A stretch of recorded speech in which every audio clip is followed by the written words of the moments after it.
Hola, ¿qué tal? Bienvenidos a Reporte Climático, periodismo de soluciones para un mundo en constante cambio. Mi nombre es Iván Carrillo y en este espacio semanal abordamos los temas más urgentes de nuestro tiempo, así como las alternativas más sostenibles que pueden ayudarnos a hacerles frente. En el pasado, los seres humanos solíamos confiar en la estacionalidad del clima. Sabíamos, por ejemplo, cuáles eran los meses más lluviosos y esperábamos una cantidad aproximada de precipitación al año. Sin embargo, las perturbaciones que hemos hecho en el ambiente han transformado ese tipo de certezas en incertidumbre. Un caso emblemático de las consecuencias que conlleva dicha alteración es el que se vive en Chile. Según la plataforma de discusión ciudadana Congreso Futuro, el país suramericano está entre los 30 con mayor riesgo hídrico en el planeta. Esta severa crisis se refleja en los recortes de agua cada vez más masivos y frecuentes y también en los múltiples problemas económicos y conflictos sociales que aquejan a la nación. Para hablar al respecto, hemos invitado a Anaí Ocampo Melgar, quien es ingeniera ambiental y profesora asistente en la Facultad de Ciencias Forestales y de la Conservación de la Naturaleza de la Universidad de Chile.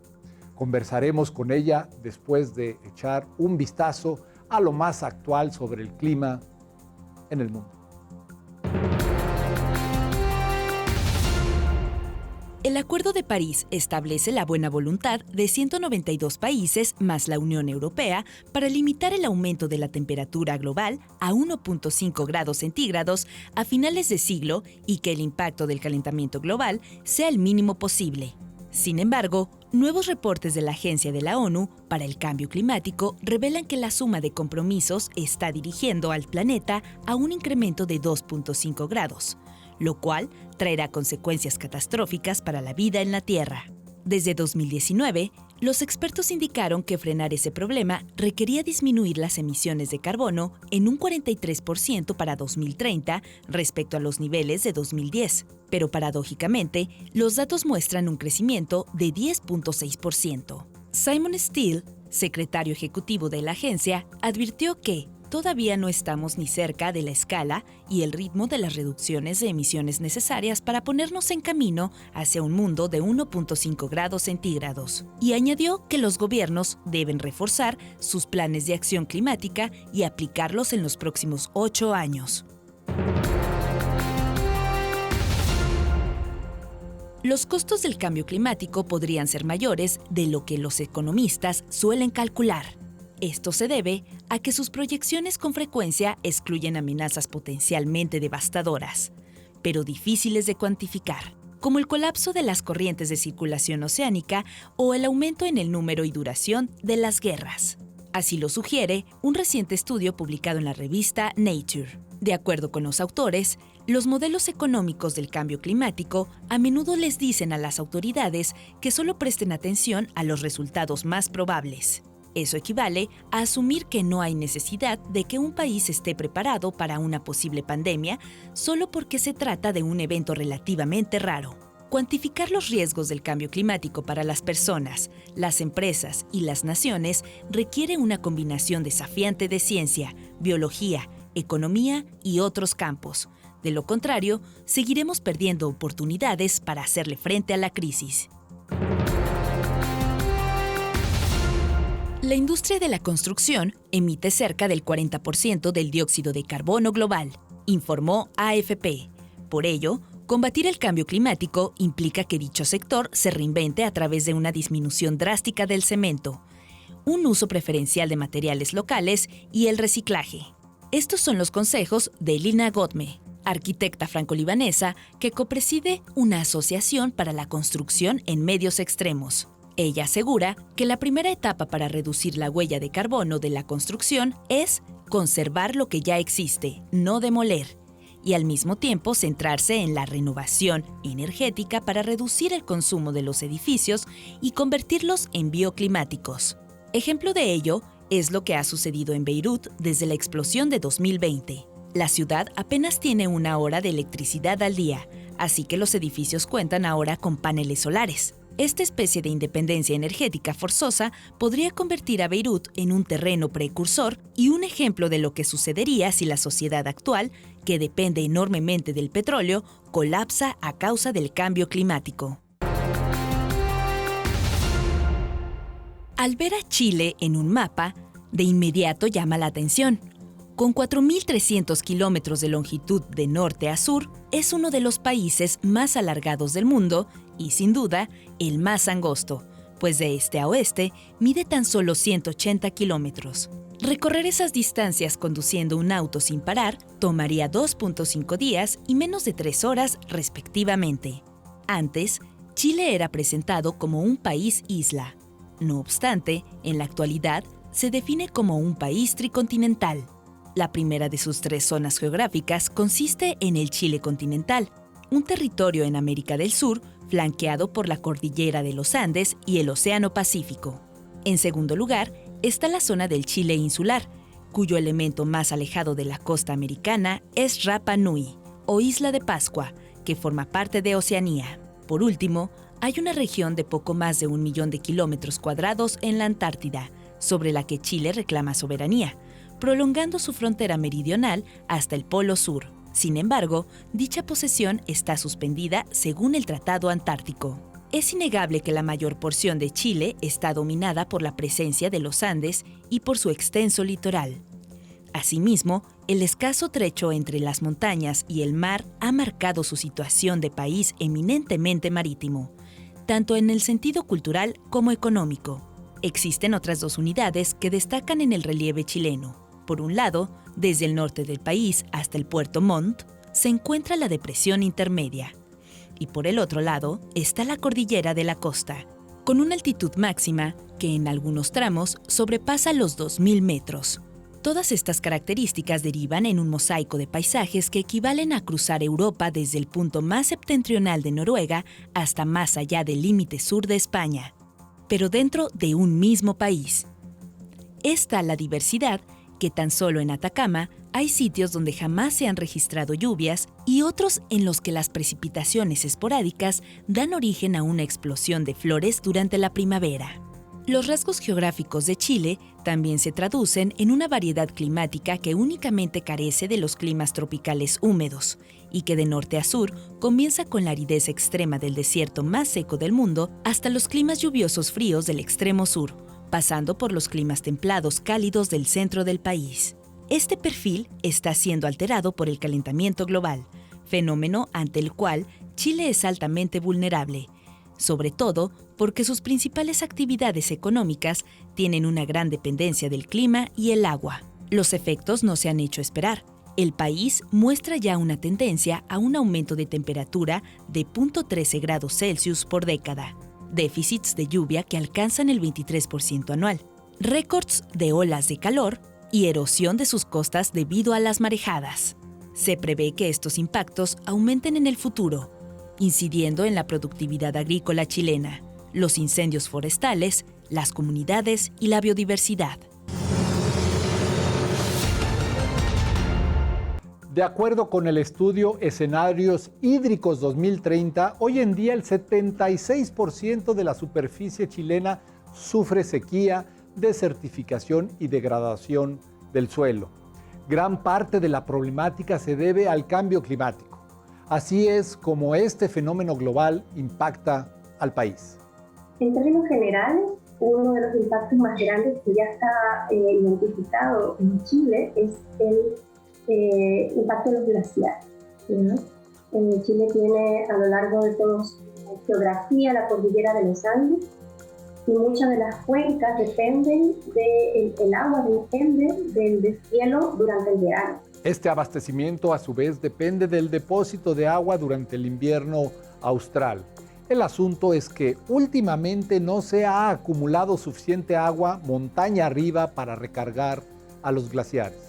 Y lo otro que sucede es que las temperaturas son mucho más altas antes de cuando se necesita esa agua. Entonces, eso es uno de los impactos más notorios que se ha identificado en Chile. Asimismo, desde hace más de una década es evidente que en todo el territorio chileno llueve menos.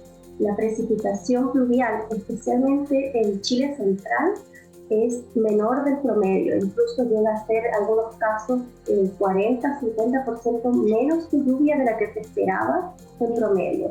Un estudio publicado el año pasado en Journal of Climate concluyó que la megasequía en Chile está asociada a una mancha caliente en el Océano Pacífico cuya temperatura sigue aumentando debido a la continua quema de combustibles fósiles. Es importante mencionar de que a pesar de que han sido 12 años consecutivos de menos lluvia, eso no significa necesariamente que las actividades económicas y las políticas se ajustaron a tiempo.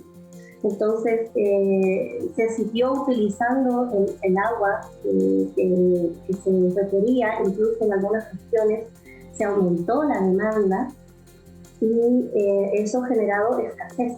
El resultado ha sido que ciertos sectores económicos deben trabajar con menos agua de la que necesitan, mientras que en la población se ha desatado una competencia desigual por el recurso.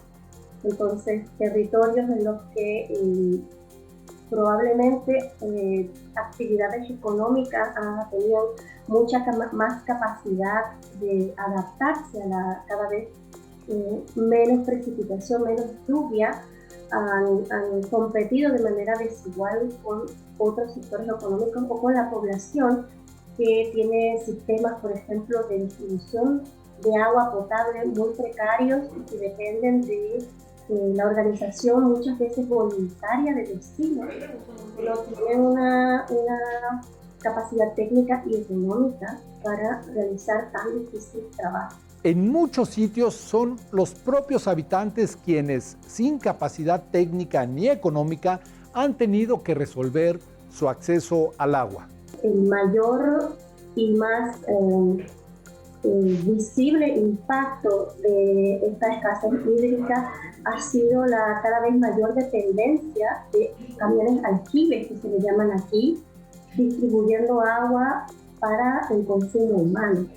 Esta medida de mitigación ha sido descrita como una solución parche muy cara y está lejos de ser la única afectación social de la sequía. Otro impacto que no es tan comentado es la desaparición de mucha agricultura económica familiar campesina. A lo cual se suma un proceso migratorio que está desencadenando nuevos retos. Migración que también se traduce luego en urbanización de muchas zonas rurales, con personas que vienen de zonas urbanas a vivir en zonas rurales, pero sin un entendimiento de que en estas zonas hay menos agua.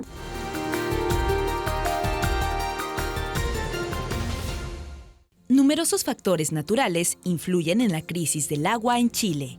A esto se suman el alto uso del recurso para producir electricidad, la sobreexplotación de los acuíferos, la contaminación y la falta de una gestión de la cubierta vegetal en las partes altas de las cuencas.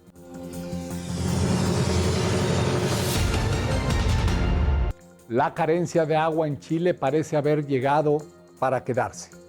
Por ello, Anaí Ocampo hace esta sugerencia. Mira, los impactos de la sequía y en la escasez tiene múltiples dimensiones. Y yo creo que no existe una sola respuesta. Lo importante es que todas las políticas que se implementen vayan en una sola dirección, y generalmente no es lo que sucede. Es la intención del actual organismo de medio ambiente en Chile, que está encabezando un comité interministerial para una transición hídrica diferente. Entonces, esta estrategia, lo que entiendo yo que está buscando es conversar sobre infraestructura, pero también conversar sobre institucionalidad. ¿Cuáles son los cambios que se debe hacer a nivel de la gobernanza que considere el territorio de la cuenca hidrográfica como el territorio para la conversación entre distintos sectores y distintos actores que actualmente no están en la conversación sostenible? ya que en este momento el aprovechamiento del agua en Chile tiene una figura privada. Y lo que se quiere avanzar un poco es a integrar a otros actores, por ejemplo los pueblos indígenas, por ejemplo las APR y otras organizaciones de la sociedad civil que, aunque no tengan derechos de agua, ¿no?, derechos privados, sí se ven afectados por la gestión. Entonces, no se conoce todavía la figura institucional que va a salir de estas conversaciones, pero definitivamente sí se cree que va a ser una institucionalidad mucho más participativa. Porque, ante todo, la gestión del agua es un tema de justicia. El agua es uno de los elementos por el cual el cambio climático se hace más evidente y más muestra nuestra vulnerabilidad como seres humanos. Sin agua no podemos vivir y poder acceder a ella cuando esta es limitante nos muestra también que hay algunos que están más capacitados para esta llamada adaptación. Entonces, una de las cosas que nosotros, por ejemplo, intentamos entender, ¿de qué hablamos cuando se habla de adaptación? Es tener los recursos económicos para poder tener la infraestructura, o es tener la capacidad política para acceder a ciertas inversiones. En cualquiera de los dos escenarios, es probable que algunos sectores económicos desaparezcan o emigren. Pues efectivamente el agua hace evidente lo desigual que está en la cancha cuando hablamos de adaptación al cambio climático.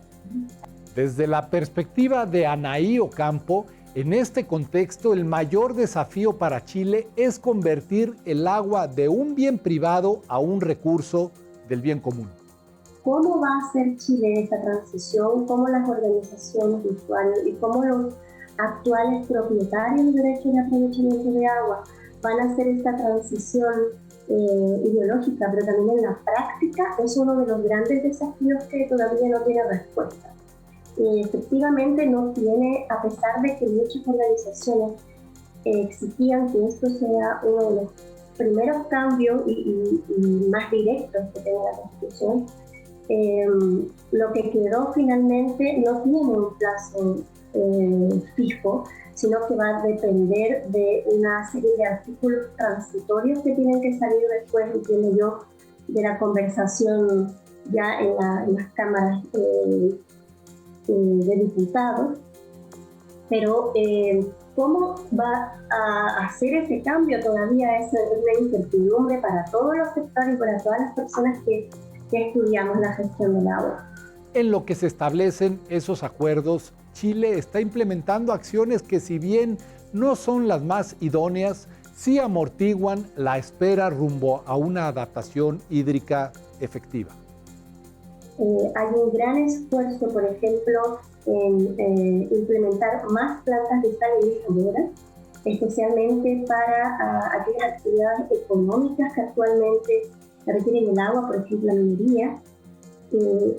Otra de las estrategias que se está implementando, entiendo yo, todavía sigue vigente un plan nacional de embalses que viene del anterior gobierno, que tenía establecido construir 26 nuevos embalses y me parece en 9 regiones de Chile. Otra de las estrategias que ha sido empujada mucho desde el sector privado, pero todavía está en proyecto y no ha pasado ninguno de los niveles de evaluación, es construir carreteras hídricas, por ejemplo, que quieren traer agua desde regiones en las que hay mayor lluvia hasta regiones en las que en el norte las actividades económicas todavía, agricultura y minería no han solucionado. Esas son estrategias que desde el sector privado se están empujando fuerte, pero no necesariamente son las que todos los actores o todos los o el gobierno está de acuerdo. Entonces, ¿cómo ir conversando estas distintas estrategias y buscar algo en común? Lo que te mencionaba al principio, ojalá haya sinergia entre lo que hacen los distintos ministerios y entre lo que desde el sector privado también se requiere. Lo que sucede en Chile es una advertencia de que el agua constituye un tema de seguridad nacional e incide en todos los ámbitos de un país. Creo que a pesar de que cada que viene un evento climático recordamos lo vulnerables que somos como sociedades, no es algo que todavía no tengamos tan consciente. Se nota mucho, por ejemplo, en la ciudad de Santiago, que no hay una conciencia real de la disponibilidad de agua que tiene una ciudad de 7 millones de habitantes, que todavía sigue utilizando el agua, todavía sigue tiene tipo de jardines, por ejemplo, o parques públicos que requieren mucha más agua de la disponible. Yo creo que esto es algo que pasa en casi todas las ciudades de Latinoamérica, en que como tenemos la facilidad de abrir el grifo, la cañería, no sé cómo ustedes lo dicen, sentimos que es algo que no tenemos solucionado. Y no saben toda la dificultad que existe detrás de este proceso y lo frágil que es las dificultades actuales que tienen muchos de los servicios sanitarios para seguir manteniendo el nivel de consumo que tenemos. Este tiene que ser el ciudadano común porque siento que hay otros factores que son mucho más importantes que tomen conciencia porque no somos precisamente los que utilizamos más agua. De todas maneras, sí es cierto que mientras más entendemos un problema, más conciencia tenemos, probablemente mejor nos involucramos y somos parte de la solución. Como ciudadanos debemos ser conscientes de la dificultad que implica llevar agua a nuestros hogares y en este mismo sentido el consejo de Anaí Ocampo para todos nosotros es el siguiente. No necesariamente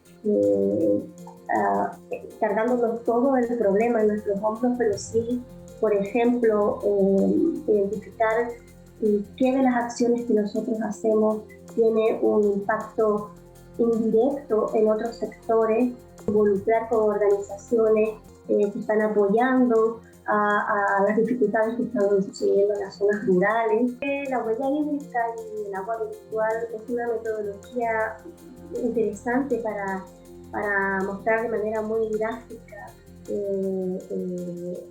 cuál es el impacto de lo que producimos, de lo que consumimos, de lo que exportamos, ¿no?